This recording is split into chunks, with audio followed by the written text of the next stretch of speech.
watu ambao nimesema wamefanikiwa walipojaribu kufanya tu jambo hilo au tendo hilo siku ya Operation Day, na ni kweli wakawapata mtoto wanamhitaji. Maana wengi wanasema nipata mtoto wangu wa kiume nifanye siku hiyo, siku ya Operation Day tukapata baby boy, kwa sababu wanaamini kwamba baby girl ni mtoto bahati mbaya, japokuwa wapo ambao wanapiwa na mtamani kumpata.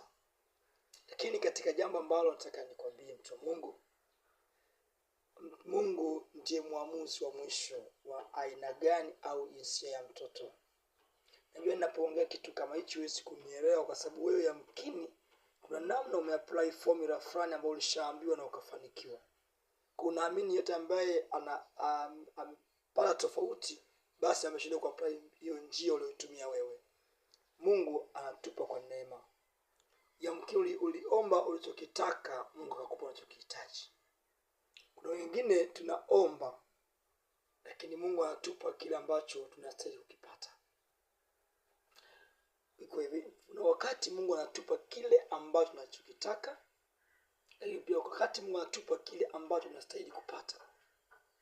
Sasa yamkini kuna wakati Mungu akupe kitu fulani akupa kama kilivyo, ukaamini kuna njia fulani yamkini ulitumia ukapata. Kwa wale ambao unaona wanakosa hawapati, na mimi yamkini wamefeli kutumia ile formula, wamesahau kwamba kuna neema ya Mungu ili kuzukia wewe ukapata. You have to understand that. Na ndio maana nawaambieni tumeshindwa kuwa watu wa shukrani kwa sababu ya wingi wa maneno au wingi wa kusikia sayansi mbalimbali au mifumo au misemo au theory mbalimbali ambazo zimekaa kwenye ufahamu zikafunga ufahamu wa kiroho. Unashindwa kutazama au kuangaza zile baraka ambazo Mungu anaachilia. Hata pale akiachilia na kuchukulia kwa udogo inakuwa iko hauivari uko na kwamba ni baraka ya Mungu, kwa sababu naona kwamba kuna eneo nimefeli nikifanya hivyo. Hapa waliokuambia ulifeli kwa sababu ungefanya hivyo. Listen, you can do sex, you can kufanya mapenzi siku of Operation Day and still ukapata baby girl. Kwa hiyo kwa wengi wanaamini ukifanya siku hiyo ni unapata baby boy. Lakini pia unaweza kufanya sex far from Operation Day ukashangaa umepata baby boy. It is possible. Unajua watu wengi wanazungumzia kwa habari ya kwamba mwanamume ana XY na mwanamke ana XX. So wanasema Y ina tabia ya kutembea kwa haraka na spidi sana, lakini pia haikufa. Lakini X iko taratibu, wanavyoamini kwamba mwanamume ana X na Y, mwanamke ana XX. Kwa wanaamini kwamba ukifanya siku ya Operation Day ndio siku ambayo yai itakuwa limeshapevuka. Kwa hiyo once ile Y ikiwa imetangulia itakutana nini na ile yai limeshapevuka. Kwa hiyo ndio itakayofanikiwa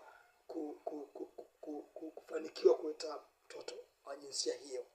Lakini sio kweli. Sio kama ndio itakayofanikiwa. Sio kama inazoenda haraka basi na haraka kiasi cha kwamba X inakuwa mbali kufika pale kwamba ni search kwamba nitakayofanikiwa wapi. Hapana, inawezekana kabisa. Mungu anayepanga hizo sayansi ni theories, but I try to think inaweza kuwa ni 51% kwa 49. Don't think that the possibility. Na ndio maana watu wengi wameplay hizo formula lakini bado na mwisho wamefia ukasije kama mbona nilichoambiwa sicho hicho. Mwingine ni kila mtu anaongea kwa mwingine, anaenda kila siku enda fanya usiku, mwingine fanya. Yaani kuna mtu anaongea, kila mtu anaongea kwa namna ambayo anafikiri, na mwisho wa siku ni kwamba unatia giza kwenye macho yako kushindwa kuangaza baraka za Mungu. Mungu anatupa kile ambacho tunastahili kupata.